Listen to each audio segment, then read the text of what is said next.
Georgia, and camping in a yurt. That's the only way I can pull this off without melting. So it's got air conditioning. Let's get in there.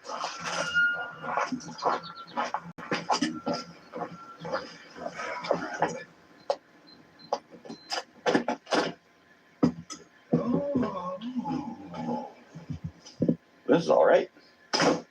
Okay, let's see. There's an air conditioning unit there. 72. I don't know about that. Oh, these aren't buttons. They're sometimes is a remote. Yes.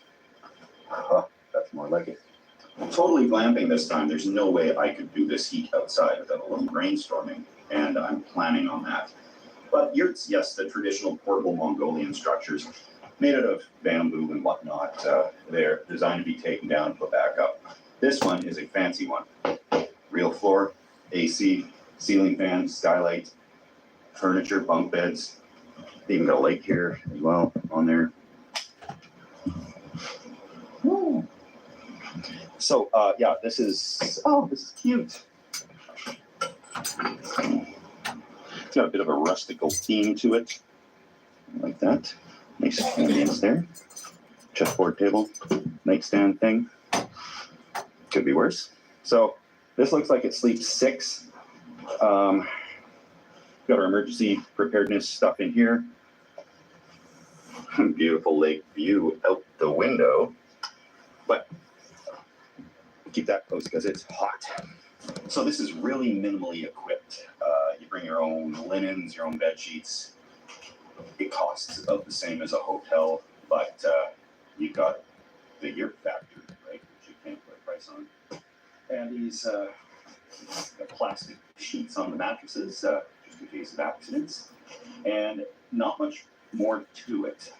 Beautiful park, though, to explore. And there's no cooking facilities, so first thing I gotta actually go grab a few quick food items. So I'm gonna eat something tonight. I've never been to the US before, and it is hot. We get these days too in Canada sometimes, except they don't last that long. It cools off at night, and it's usually just a week or 2.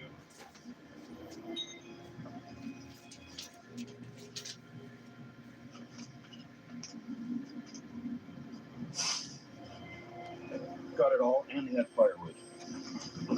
Oh, pretty good bundle, I guess. Need some ice. 10 pounds for $2, 20 pounds for $2.50. Only a fool would buy 10. Put money in. US has some pretty forgiving bill readers. Sadly, that would be kind of perfect. Okay. 20 pounds.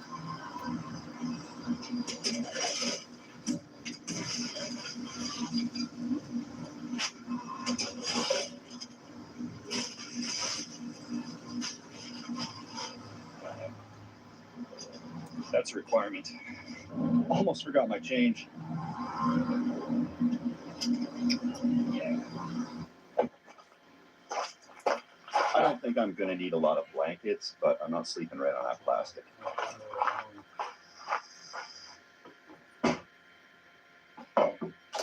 Got all my stuff in here, just enjoying the air-conditioned air for now, but I hear rumbles of thunder, and I want to check the park out a little bit before I'm hunkered down and before that thunderstorm rolls in. Hopefully it'll cool things down, but I think it's just going to make things more damp, humid, moist, and uncomfortable.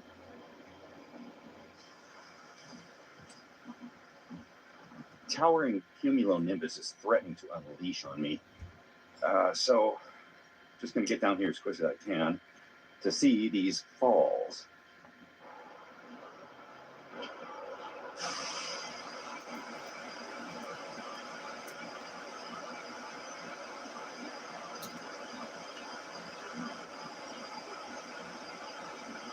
On the other side of that bridge, there's a dam, and this is the overflow from the dam.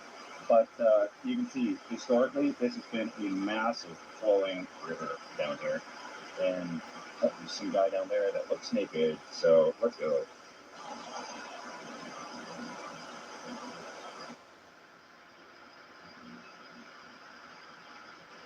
Before that dam went up, there's prehistorically been a grist mill, which we all know is a mill that grinds the seeds into flour.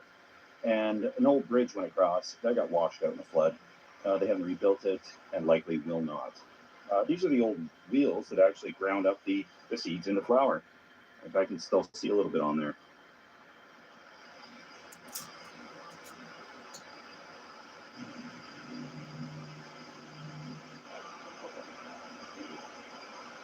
I've made a life out of dodging grizzlies, hiding from cougars, security guards, etc. But out here it poses a whole new threat. We're talking black widows. We got water moccasins, venomous snakes, alligators, things that sneak up on you. Like a bear is not going to sneak up on you. It's going to come roaring. And so I got to keep an eye out. I have no tan. Look at that. It's bad. I'm going to burn to a crisp in no time. And this is a beautiful tree. I'm just going to stop for a brief moment here because I'm out of breath and it's a nice tree. This little guy here.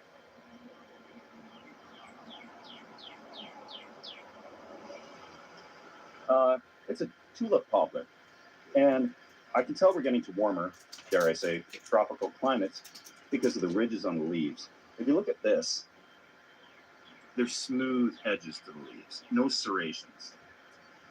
Now, back where I live, every single leaf on every single tree has these little sharp edges on it. And there are some here too, but the more tropical you get, the smoother the edges are on the edge of the leaves. Everything around here closes at dark. So I'm obeying by all the rules, even little policies and bylaws while I'm in a foreign country. I don't want any problems. So we're just going to come up with some interesting videos. I got a pretty fun one coming up in a few weeks here. So that's kind of why I'm here.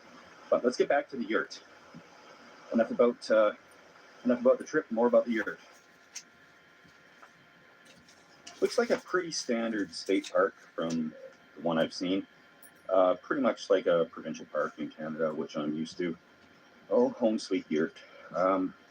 Getting acclimatized to this temperature is going to take a little work, but cool off for a little bit. Still waiting on that storm, hasn't happened yet, and let's explore the yurt.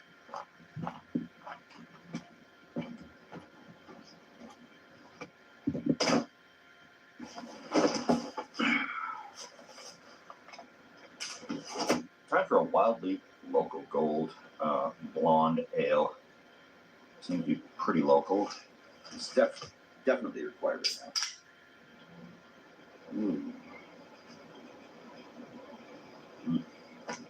Got to do something about sitting on this plastic though. The yurt is a fine construction. This one is manufactured and assembled. It's PVC tarp on the outside. Seems to be insulated. Looks like they're using cedar, wired for electricity.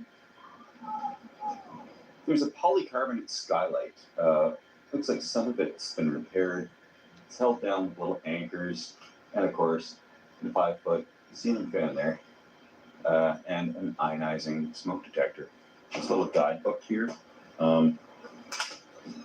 with all the rules, regulations, guidelines, and instructions. You can check in at 4 p.m. to these things. You've got to be up by 11. Absolutely no swimming allowed in the lake or river. A little prep table. I am not allowed to cook in here. Swivel stools. And there are windows with screens. They are staying closed, and for good reason. Outside, it is still well into the high 80s or into the 30 degrees Celsius range, and I'm not acclimatized to that, so never hunkered down to stay cold before, but here we are. Sleeping accommodations, there's a bunk bed here made of a fine wood, and mattresses, 2 of them here, relatively average thickness, covered in 600 thread count plastic. Futon mattress folds out forming a nice sofa, Chesterfield, right there. I think it's pretty good. The top bunk, you just crawl up. These things, it's a little wiggly. Right. Oh, okay. That could be a hazard. Yeah, that. No bare feet. 3-point contact. 3-point contact to get up there. I'm not going up. It features a shaving mirror and a beautiful view.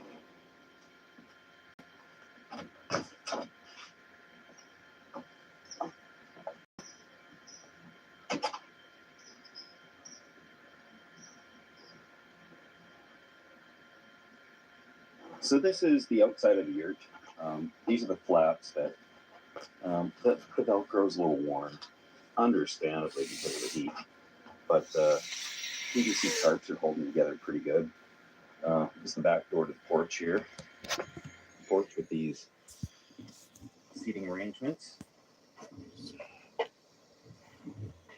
Other yurts, there's I think 6 or